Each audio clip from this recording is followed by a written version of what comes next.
As the Wuhan-originated COVID-19 continues to create an unprecedented disruption for the global health and community development, more and more Tibetan communities across India are making outstanding contributions to India's fight against the coronavirus. This week, Tibetans in South India contributed 200 lakh rupees to PM CARES and CM Relief Fund and donated rations to those in need.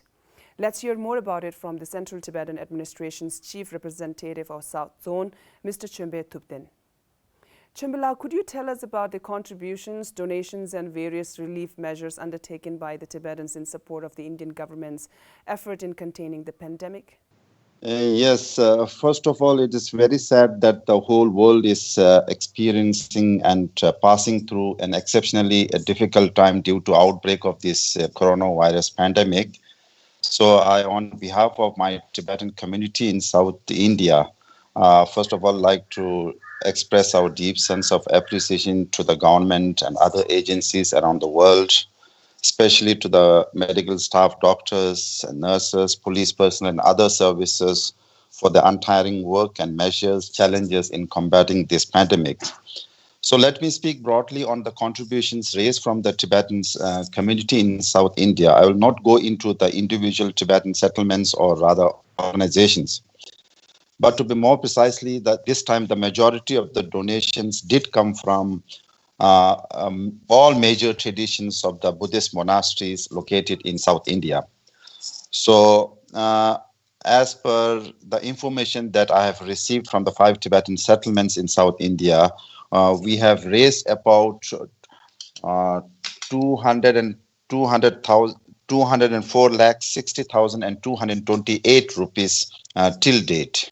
Let me break it out of the funds that we have raised. I think among the total of about 204 lakhs that we have raised as a donation from the settlements, and out of which we have given about 55 lakhs 9,620 to the Prime Minister CARES, and also 66 lakh and 51,978 to the Karnataka Chief Minister Relief Fund.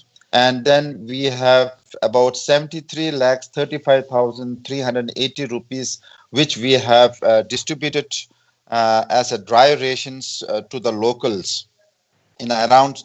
So I think this is, we find it very important because since thousands of poor and the vulnerable sections of the community, those who are living within the vicinity of the Tibetan settlements, were they were dependent on the daily. Most of them were daily wage earners. They depend on daily wages. So due to this lockdown, they were put in a very difficult situation.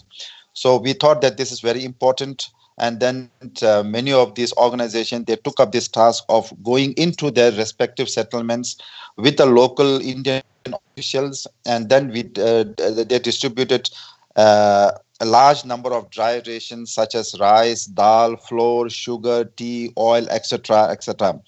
So then I think when we does that, and it also helps us to have a good relationship with the locals also. So, however, so some of these organs have also distributed some masks and other medical equipments also. Right. How were the funds raised? So the majority of the funds were, of course, raised through the volunteer donations from the various monasteries. And then after that, there is a circular from the Central Tibetan Administration from the Home Department where I think on the April 9th, so we have a circular, and then through that circular, we have intimated to all the Tibetans organizations in the settlements and also the community leaders to do a campaign in mobilizing a fund for this. What has inspired the Tibetans to come forward and take such initiative? I think there are many reasons. I think there are definitely many reasons behind that. But I think from the Buddhist monasteries, what they felt is, as a Buddhist, the basic essence of teaching is love, compassion, and forgiveness. Henceforth, that is why this time I think all major Buddhist traditions have come forward enormously to support and do this charity work for this coronavirus. And secondly, of course, India is being our second home, and especially we have large Tibetan settlements in South India. Karnataka state has been exceptionally grateful to the Tibetan refugees living here, and so is the central government too. So when these leaders make an appeal to the general public to give donations, I think it is our utmost duty and responsibility also to support and I think Karnataka is also, I think for the past, it has been very generosity to the Tibetans as well. What kinds of responses were received from the local Indians, especially when you met B.S. Yeddiyurappa, the Honorable Chief Minister of Karnataka, to hand over the check? What was his response?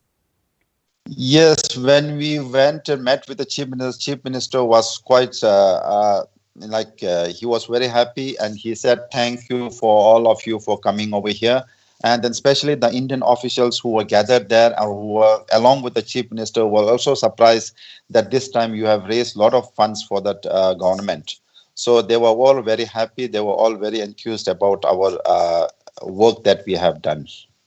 And also in the neighboring villages, when we went, these people have gone for distribution of dry rations. The local peoples were very happy. They said that it has been extremely helpful to them, not only to the local Indian villages, but also in some of like poor families within the Tibetan community. Also, they have distributed some dry rations. Right, so we see Tibetans are proactively participating in this wonderful initiative and a gesture of goodwill towards the Indian government and its people during this time of crisis. Certainly, there are many people who would want to know the status of wellness of our own community. And South India is where the largest Tibetan settlements and monastic communities in exile are located. How are the Tibetans there doing health-wise with this pandemic spreading at a great speed, particularly in that part of the country? Are the necessary health services, if and when in need, all in place? Yes, so till now, we have had not a single case of infected coronavirus in all of our 5 southern Tibetan settlements. However, we always believe that we need to be very cautious and should not take this lightly, and we should strictly follow the guidelines of the central and state government of India, and also the guidelines that we have received from our CTA health department too. So, especially in the 5 Tibetan settlement, all necessary preventive measures have been in place now in coordination with the CTA Health Department Hospital. So, since a week back, there has been door-to-door campaign, and also the symptoms checked by the CTA Health Department hospital staff is under process. We have also formed a local emergency committee also, where in case if you find any cases, patients will be immediately taken care of. And then also we have in coordination with the local Indian officials, we are also doing some sanitizations. Now from Monday onwards, we have doing a sanitization of all the 5 Tibetan settlements with the help of the local Indian office.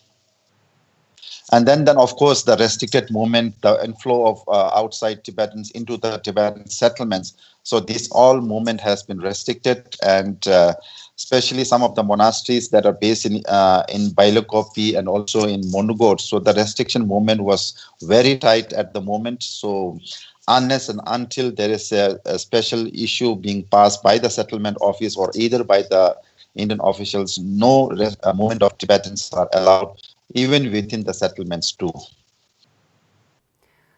Chimbila, thank you so much for joining with us. Thank you very much.